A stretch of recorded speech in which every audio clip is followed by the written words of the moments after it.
This is our Ford Falcon update. Jim Lockery, who's working at the back at the moment, he and I are partners on this, and we have taken this down to bare metal and grafted essentially a short track frame to it, and it's going to be a nostalgia road race car, just a kind of a play toy, and we're now putting it back together. We've gotten everything first time pre-fitted. We're now going through the pre-assembly on the final fit to be sure that everything is going to fit in final form functionally. And we had the engine built by some boys up in North Carolina, and it was run on a dyno quite to our satisfaction. It's got adequate amount of power, and it basically is a 427 with a 6-speed stuck behind it, short track suspension, front and rear. We have a quick change in the rear. Jim right now is working on our shrapnel shields to keep all the little rubber nuggets that you pick up on the track from obliterating the fuel tank. And Jim and I fitted the fuel tank here and the pumps for a carburetor, which is actually a little more complex than the fuel injection that we're going to. Really kind of a neat little feature is we want it to look, and it will look old school in the front and the back. Jim rehabbed these 1962 Ford Falcon taillights, and they're cool. And they just bring the car together.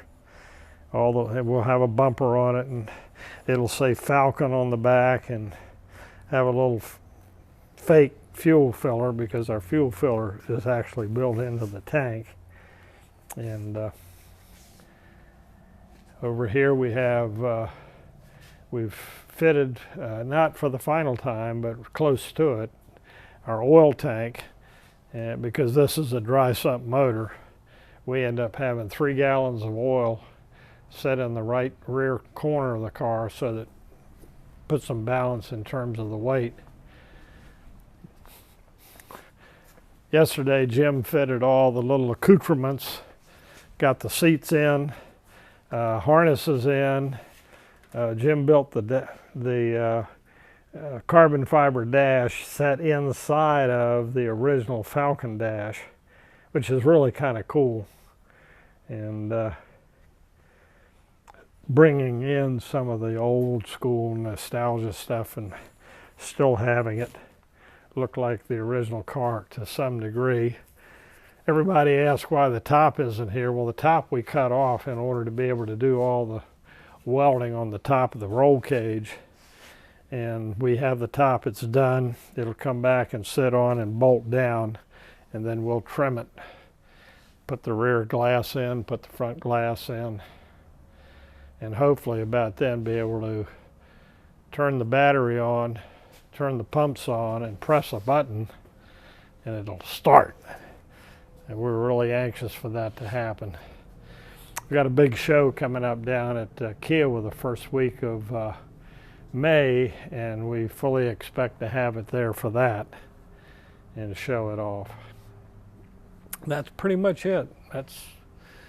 We figure it's going to take another month and a half to really dial it in and detail it out and get it running. So we're figuring end of February should be about the time to fire it off and play with it and drive it around the parking lot and make sure the brakes work.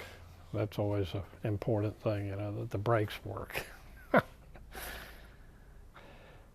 Probably the biggest hurdle we got is the glass and the doors.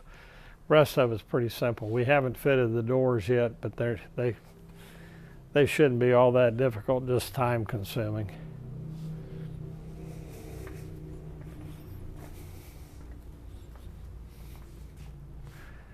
You might have noticed we got 2 seats in the car, and the intention of that is to take people for a ride and scare the hell out of them. You know, in a little 62 Falcon. It's been a lot of fun between Jim and I and the creativity of this thing, and There've been some down times, but we're back on it. And really looking forward to seeing this thing crank up and scoot. And it'll look really cool too with the front fenders and the hood on it, because this sucker is about feeler gauge close to the ground.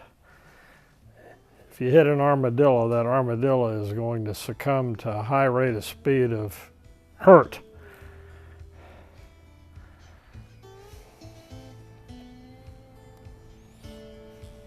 And for anybody interested, we can always put our phone and email in and they can sign up for a ride. It's $1,000 a mile.